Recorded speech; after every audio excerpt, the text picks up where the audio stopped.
Hi friends, welcome to my channel Geeta Srinivas vlogs. అందరూ ఎలా ఉన్నారండి? మేమైతే చాలా బాగున్నాం. మీరందరూ కూడా బాగుండాలని మనస్ఫూర్తిగా అయితే కోరుకుంటున్నాను.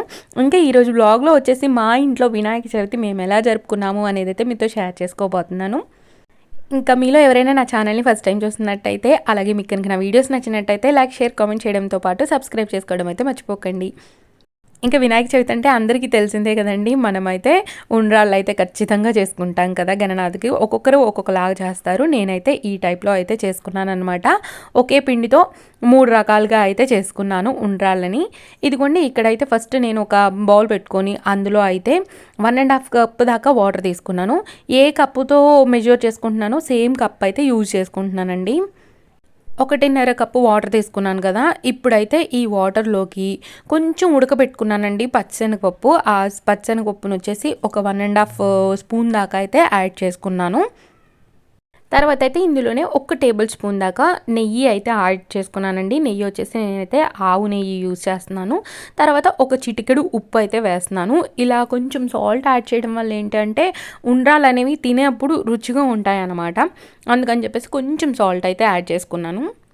ఇప్పుడైతే మూత పెట్టేసి ఆ పచ్చిశనగపప్పు కొద్దిగా ఉడికేదాకా ఉడికించుకోవాలండి. ఉడికిన తర్వాత మనం ఏ కప్పుతో అయితే పిండి తీసుకుంటున్నామో, ఏ కప్పుతో అయితే వాటర్ తీసుకున్నామో సేమ్ అదే కప్పుతో 1.5 కప్పు దాకా అయితే బెల్లం అయితే యాడ్ చేసుకుంటున్నాను. నేనైతే టోటల్గా 1.5 కప్పు బెల్లం అయితే వేయలేదండి. ఓన్లీ 1 కప్ వేసాను. అంటే ఎక్కువ స్వీట్ వద్దు అని చెప్పేసి 1 కప్పు దాకా అయితే బెల్లం వేసుకున్నాను. ఒకవేళ మీ ఇంట్లో ఎక్కువగా తీపి తినే విధంగా అయితే 1.5 కప్పు దాకా బెల్లం వేసుకోవాలి. తర్వాత అయితే ఇదిగోండి, ఇక్కడ పిండిని యాడ్ చేసుకుంటున్నాను. యాడ్ చేసుకునేటప్పుడే మనం ఉండలు కట్టకుండా చూసుకుంటూ కలుపుకోవాలన్నమాట. ఇలా మొత్తం పిండిని వేసి ఉండలు లేకుండా మంచిగా ఇక్కడ చూపిస్తున్న విధంగా అయితే కలిపేసుకున్నాను నేనైతే. తర్వాత అయితే ఇంకా మూత పెట్టేసి చల్లారనివ్వాలండి. చల్లారిన తర్వాత అయితే మనం ఉండ్రాళ్ళు మనకు నచ్చిన షేప్స్లో అయితే చేసుకోవచ్చు అనమాట. ఇదిగోండి, పిండి అయితే ఎంత మంచిగా కలిసిందో చూడండి. ఇలా కలిపేసుకొని మూత పెట్టేసుకుంటున్నాను నేనైతే. పిండి మనం పట్టుకోవడానికి వీలుగా ఉండేలాగా చల్లగా అయితే సరిపోతుందనమాట. నేను కొంచెం గోరువెచ్చగా ఉండేలాగా చూసుకున్నాను. అంటే ఆ వేడైతే నేను పట్టుకోగలనని చెప్పేసి ఇంకా అలా అయ్యేదాకా అయితే ఉంచుకున్నాను అనమాట. ఇదిగోండి, కొంచెం నెయ్యి అప్లై చేసుకున్నాను చేతికి. అప్లై చేసుకొని ఇంకా నాకు నచ్చిన షేప్స్ అయితే చేసుకుంటున్నాను అనమాట. నేను వచ్చేసి మోదక్ షేప్ ఒకటి, అప్పలాగా ఒకటి, ఇంకోటి రౌండ్స్ అయితే చేసుకున్నాను అనమాట. ఈ 3 రకాలుగా భావించి నేను 3 అయితే చేసుకున్నాను. ఇదిగోండి, రెండో షేప్ వచ్చేసి ఇలా అప్పలాగా అయితే చేసుకున్నాను అనమాట. మీరేం షేప్ అంటారో నాకు తెలియదు, నేనైతే అలా అంటున్నాను. తర్వాత అయితే ఇంకోటి వచ్చేసి మోదక్ షేప్ అనమాట. ఇలా మోదక్ లాగా చేసి ఒక ఫోర్క్తో ఇలా పెట్టాను అనమాట డిజైన్. ఇంకా ఇవైతే నేను కుక్కర్లో పెట్టేసి ఒక 5 to 10 మినిట్స్ అయితే ఉడికించుకున్నానండి. అంత టైం కూడా పట్టదు, కాకపోతే నేను పెట్టాను. అంటే నా కుక్కర్ విజిల్ వస్తుంది అనమాట. విజిల్ వచ్చేదాకా చెక్ చేసుకున్నాను నేను. ఎందుకంటే ఫైనల్గా ఇలా అయితే మొత్తం డెకరేట్ చేసేసుకొని ఫోన్లో వినాయకుడిది కథ ఉంటుంది కదా, అది అలాగే పూజ పెట్టుకొని అయితే నేనైతే ఈరోజు గణనాథుని పూజ అయితే చేసుకున్నాను. చాలా బాగా అనిపించింది నాకైతే. ఇప్పుడైతే పంతుళ్ళని ఇళ్ళకి పిలుచుకోకుండా ఇంట్లోనే మంచిగా చేసుకోవడానికైతే అవుతుందండి. అంటే సోషల్ నెట్వర్క్ అంత బాగా డెవలప్ అయింది.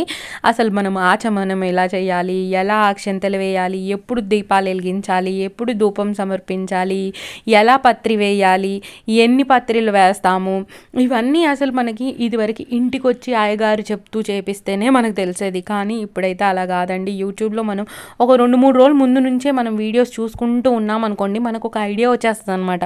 ఏం చేయాలి, దేని తర్వాత ఏం వేయాలి, ఏం చెప్తారు అయ్యగారు, మనకి ఏమేం పూజ సామాన్ కావాలి, ఏవేవి రెడీ చేసి పెట్టుకుంటే మనకి ఆ రోజు త్వరగా పూజ అనేది అవుతుంది అని చెప్పేసి అన్నీ ముందే చూసుకోవచ్చు అనమాట. మనకి 21 రకాల పత్రి దొరకకపోతే మనం దేవుడికి అక్షంతులు, పువ్వులు సమర్పిస్తూ కూడా మనం పూజ చేసుకోవచ్చు. ఆ తర్వాత కొన్ని అక్షతల్ని సమర్పిస్తూ పూజ చేస్తాను. లేదు స్వామి, మాకు పత్రి బాగా తెలుసు అంటే ఆ మంత్రానికి ఆయా పత్రిని సమర్పించండి, లేదా అన్ని పత్రులను అక్కడ పెట్టేసి అక్షతలతో స్వామివారిని పూజించండి. ఓం సుముఖాయ నమః మాచీపత్రం సమర్పయామి. ఓం గణాధిపాయ నమః బృహదీపత్రం సమర్పయామి. ఓం ఉమాపుత్రాయ నమః బిల్వపత్రం సమర్పయామి. ఓం గజాననాయ నమః దూర్వాయుగ్మం సమర్పయామి. ఓం హరసూన్వే నమః దత్తూరపత్రం సమర్పయామి. ఓం లంబోదరాయ నమః బదరీపత్రం సమర్పయామి. ఓం గుహాగ్రజాయ నమః అపామార్గపత్రం సమర్పయామి. ఓం గజకర్ణాయ నమః తులసీపత్రం సమర్పయామి. ఓం ఏకదంతాయ నమః చూతపత్రం సమర్పయామి. ఓం వికటాయ నమః కరవీరపత్రం సమర్పయామి. ఓం భిన్నదంతాయ నమః విష్ణుకాంతపత్రం సమర్పయామి. ఓం హఠవే నమః దాడిమీపత్రం సమర్పయామి. ఓం సర్వేశ్వరాయ నమః దేవదారుపత్రం సమర్పయామి. ఓం బాలచంద్రాయ నమః మరొకపత్రం సమర్పయామి. ఓం హేరంబాయ నమః సింధువారపత్రం సమర్పయామి. ఓం శూర్పకర్ణాయ నమః జాజీపత్రం సమర్పయామి. ఓం సురాగ్రజాయ నమః గండకీపత్రం సమర్పయామి. ఓం విభవక్త్రాయ నమః శమీపత్రం సమర్పయామి. ఓం వినాయకాయ నమః అశ్వత్పత్రం సమర్పయామి. ఓం సురసేవితాయ నమః అర్జునపత్రం సమర్పయామి. ఓం కపిలాయ నమః అర్కపత్రం సమర్పయామి. ఓం శ్రీ గణేశ్వరాయ నమః ఏకవింశతి పత్ర. మొత్తం పూజ అంతా ముగించుకున్న తర్వాత మళ్ళీ ఒకసారి దీపారాధన చేసి తర్వాత అయితే నేను హారతి అయితే ఇచ్చేసుకున్నాను అనమాట. అక్కడ పంతులు గారు ఎలా చెప్పితే అలా అయితే చేసేసుకున్నానండి.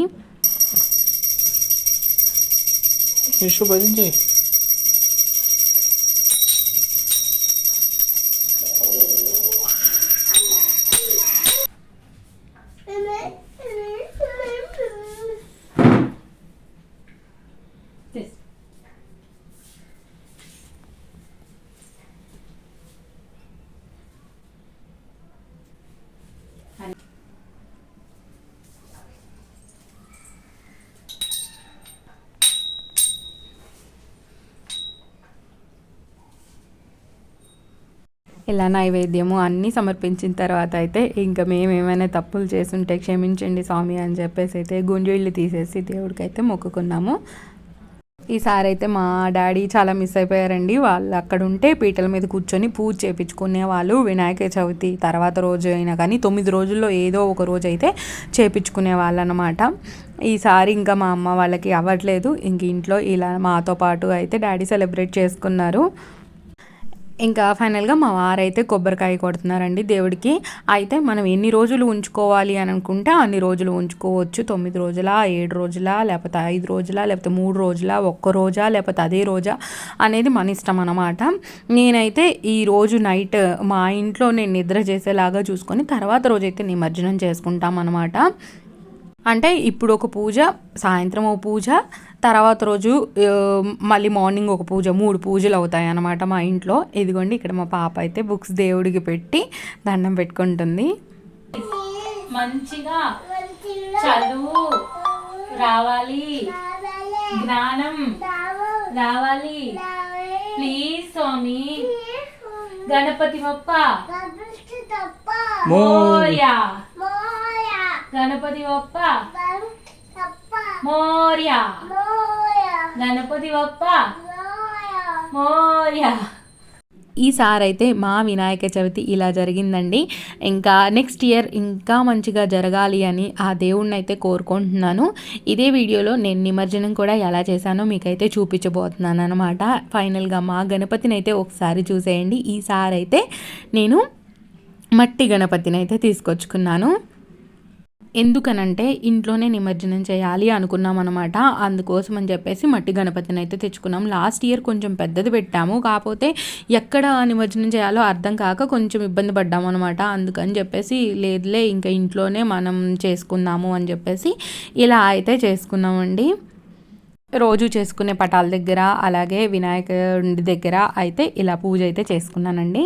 ఇంకా వీడియోలో మనం నిమజ్జనం కూడా ఎలా చేసుకున్నాము అనేది అయితే చూసేద్దాం. అయితే ఈరోజు సాయంత్రం కూడా పూజ చేసుకున్నానండి. ఇంకా తర్వాత రోజు మార్నింగ్ కూడా ఫ్రెష్ అయిపోయి ఇక్కడైతే పూజ అయితే చేసుకుంటున్నాను. నైవేద్యంగా అయితే నేను గులాబ్ జామున్ చేశాను. అయితే గులాబ్ జామున్ దేవుడికి నైవేద్యంగా సమర్పించుకొని ఇక్కడ పూజ అయితే చేస్తున్నాను. మా పాప నేను హారతిస్తాను అని గోల్ చేస్తుందన్నమాట. దీపాలు వెలిగించిన తర్వాత నేనైతే ఇంకా పూజ అయిపోయినాక ఒక 2-3 మినిట్స్ ఆగి నేనైతే గణపతిని కదిపానండి. మనం దీపాలు వెలుగుతున్నప్పుడే కదపొచ్చు అనమాట. ఇదిగోండి ఇక్కడైతే నిమజ్జనం చేయాలనుకుంటున్నాను. అక్కడైతే నేను ఇలా ముగ్గు వేసుకొని పూలు పెట్టుకొని తర్వాత ఈ గిన్నెలు నేను ఓన్లీ ప్రసాదాలకు మాత్రమే వాడతానండి. ఇంకా అదే గిన్నె నా దగ్గర మంచిగా ఉందని చెప్పేసి నేను ఆ గిన్నెలో అయితే వాటర్ తీసుకొని అందులో అక్షంతలు, పసుపు, కుంకుమ, గంధము, పూలు అయితే వేసుకొని, మీ దగ్గర గంగాజలం ఉంటే గంగాజలం కూడా కలుపుకోవచ్చు. నా దగ్గర అయితే అవైలబుల్గా లేదు, అందుకని నేనైతే వేయలేదు.